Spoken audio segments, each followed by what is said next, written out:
বাংলাদেশের রাজনৈতিক অঙ্গনে ছড়িয়ে পড়েছে নতুন এক বিস্ফোরক তথ্য। বিএনপিকে রাজনীতি থেকে সরাতে জামায়াত ইসলামী ও এনসিপি গোপনে জোট বাঁধছে।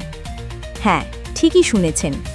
যে জামায়াত এতদিন নিষ্ক্রিয় ছিল আর যে এনসিপি গণতন্ত্রের সুশীল মুখ বলেই পরিচিত, এই দুই বিপরীত মেরুর দল একই টেবিলে বসেছে বিএনপিকে ঠেকাতে। সূত্র বলছে, এই জোটের পেছনে রয়েছে সরকার ঘনিষ্ঠ কিছু মহলের পরোক্ষ মদদ। কারণ আন্তর্জাতিক চাপ মোকাবেলায় দরকার একটি নিয়ন্ত্রিত বিরোধী ফ্রেম, যেখানে বিএনপি থাকবে বাইরে আর ভেতরে থাকবে জামায়াত এনসিপির সাজানো খেলোয়াড়।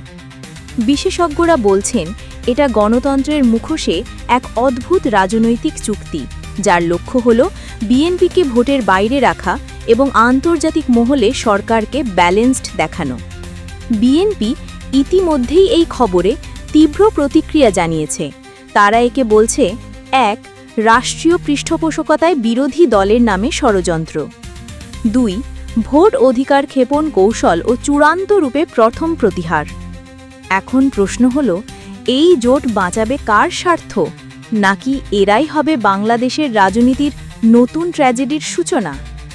নির্বাচনের আগে নাটক জমছে আর রাজনীতির মঞ্চে নেমে আসছে নতুন মুখোশধারীরা। বাংলাদেশ কি দেখতে যাচ্ছে নতুন এক প্যাকেজ গণতন্ত্র?